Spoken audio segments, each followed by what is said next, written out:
Ce n'est pas poussé par la puissance de Dieu qui fait ce travail. C'est très dangereux pour nous. Lorsque nous faisons quelque chose, nous faisons un ministère pour le Seigneur, c'est à cause des autres, parce que celui-ci est là, le pasteur là, l'autre là, c'est à cause de ça que je fais ça, et je me dis que je suis en train de faire ça à Dieu.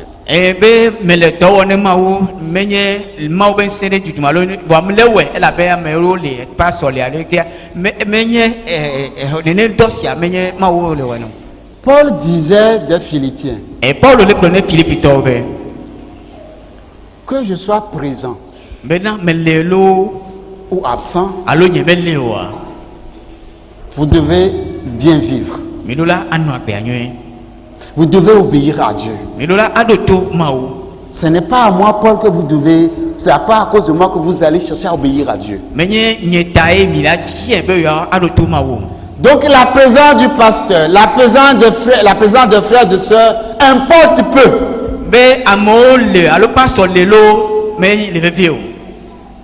Ce qui importe, c'est ce que Dieu fait en moi. C'est la puissance de Dieu qui œuvre en moi. C'est ça que je dois écouter. Déjà au Philippiens chapitre 1, verset 27 à 28 qu'on va nous lire.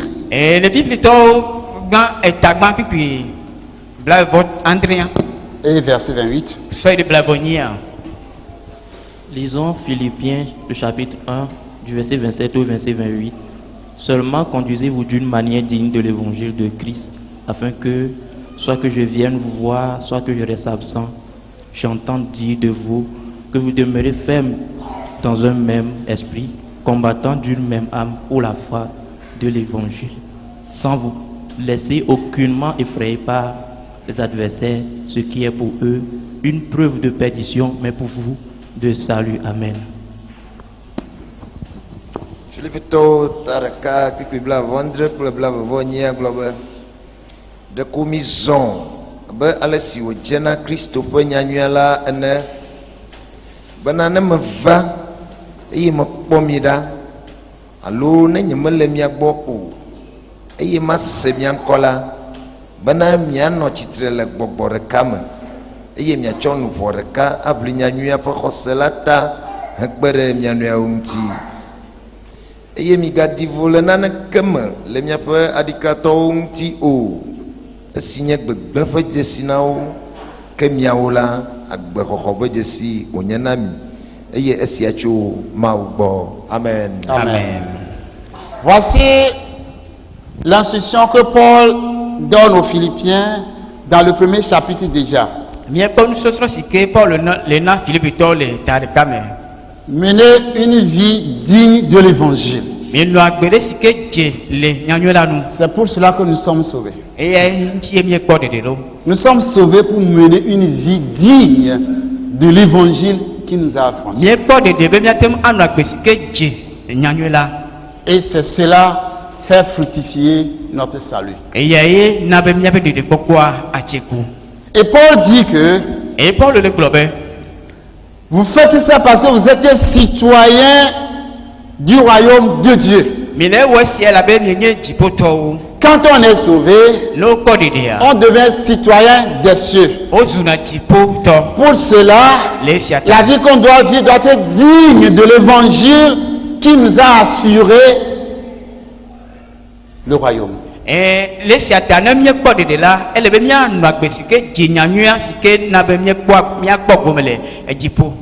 Paul dit aux Philippiens alors, à cause de cela là, que je vienne à vous, que je sois absent, je veux entendre dire de vous que vous vivez de façon exemplaire. Que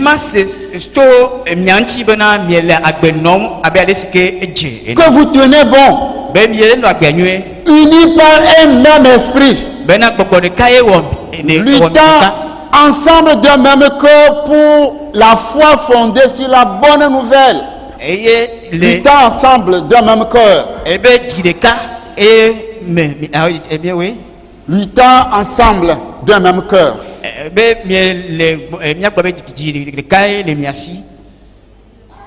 les jirekame. Lutin, vous avez dit lutter. Ensemble, de même cœur. Ok.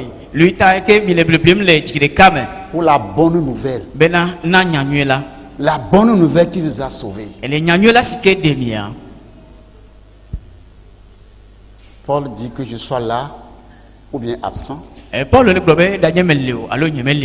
Vous devez vivre de la sorte. Vous n'avez pas à vivre parce que nous les pasteurs nous sommes là. Partout où vous êtes, qu'un chrétien soit là-bas ou bien un non-chrétien soit là, si véritablement vous avez cru à la bonne nouvelle que vous êtes sauvés, vous devez vivre de façon digne. Et Paul dit, ne vous laissez pas intimider par les adversaires. Que personne ne vous intimide. Si vous savez que vous êtes sauvés et que vous devez vivre une vie qui soit digne de l'évangile, que personne ne vous intimide. Si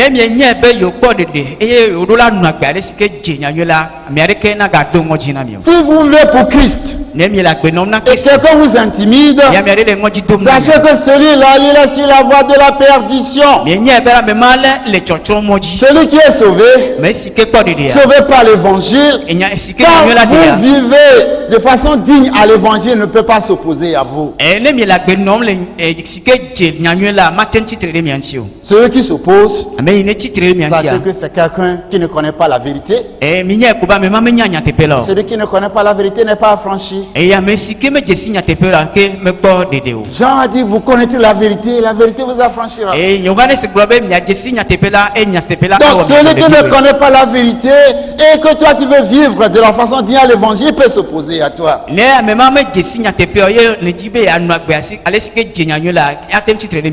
Paul dit ne pas nous laisser intimider. Nous ne devons pas nous laisser intimider. Parce que nous, dans cette vie-là, quand les gens s'opposent, nous allons dire que nous sommes sur la voie du salut. Et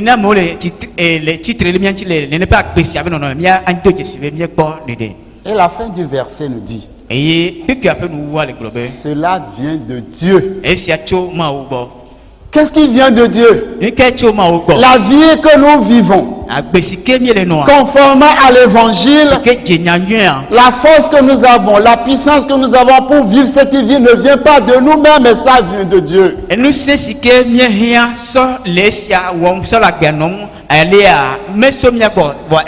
Alors tout ce que nous faisons, par la puissance de Dieu, que personne ne nous intimide à abandonner cette voie.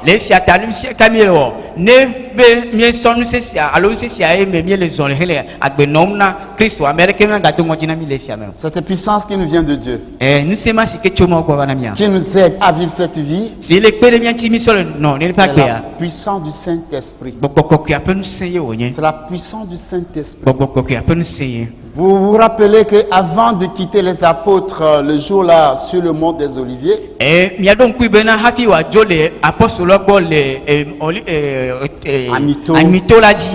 Jésus leur disait, vous restez à Jérusalem, ne quittez pas Jérusalem, jusqu'à ce que la promesse que le Père a faite vous soit accordée. Il dit que le Saint-Esprit descendra sur vous, viendra sur vous. Et lorsqu'il va venir, il va vous communiquer sa puissance. Et avec cette puissance, vous serez capable, vous aurez la force d'être mes témoins. Et vous allez proclamer la bonne nouvelle à Jérusalem d'abord, dans toute la Judée, à Samarie et jusqu'aux extrémités de la terre. Évidemment, après le départ de Christ, après son départ, les apôtres d'eux-mêmes ne pouvaient rien faire. Pourquoi ils étaient allés se cacher? Si tu es enfant de Dieu, tu te caches. Et on y m'a vu au verre. C'est que l'esprit ne te conduit pas. Et L'esprit ne te conduit pas. pourquoi me le clos? Si l'esprit te conduit, tu Les pourquoi le clos? ne peux pas te cacher. Matem aoula. Ils sont allés se cacher. Ojo verre. Parce que la puissance n'est pas encore arrivée. Elle avait nous c'est la même quoi trop. Mais le jour, Voir un kékéné. le 10e jour après l'ascension du Seigneur, Les kékéwo vont me appeler Yesu Christ. dans leur cachette, Les wapes wawala pékéa. dans leur chambre où ils étaient cachés, Les wapes rosiké me oula doa. la promesse est accomplie. Et nous peut de là Ils ont reçu le Saint-Esprit. Oh quoi là? La puissance est reçue. Que oh nous c'est là. Ils étaient sortis. Et yo Personne n'est venu les faire sortir. Ils étaient sortis. Mais que me va de golo anto le. Et ils ont commencé à proclamer l'évangile. Ils ont commencé à annoncer que Jésus-Christ est le chemin du salut. Et yo te be fa de be Jésus Christ onye de ko ko mo la. Le résultat. Et epé me sonoa. Le résultat. Et me sonoa. C'est extraordinaire. Et les maniablon. 3000 âmes converties. Et ame apeton son autre le redime. Ils ont réalisé véritablement que ce que Jésus a dit est vrai. Et au quoi de sibele nyaine Jésus Christ ko anya tepe. Et ils ont commencé par annoncer. Et yo oje be fa de dia Même devant les anciens, devant les sacrificateurs, ils étaient prêts à tenir. Les amekao ple nyagbobe nous no lo ka kebe nkoa. Ils tenaient et annonçaient l'évangile. Et d'un même esprit, ils luttaient ensemble pour la bonne nouvelle. Ils ne se sont pas laissés intimider par qui que ce soit. Mais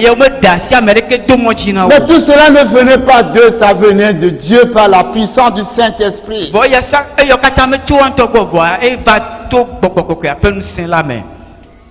Donc nous devons réaliser que une fois que tu reçois Christ, tu reçois en même temps le Saint-Esprit. Et une fois le Saint-Esprit reçu, la puissance qui va t'aider à vivre de façon digne de l'évangile, tu reçois ça automatiquement. Alléluia. Amen. Le Saint-Esprit travaille en nous. Si nous laissons le champ libre, sa puissance sera manifeste dans notre vie si nous nous abandonnons totalement à lui.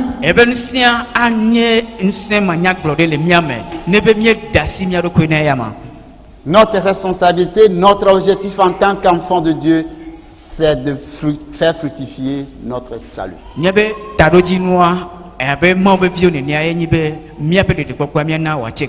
Mais retenons ceci. C'est Dieu qui fait.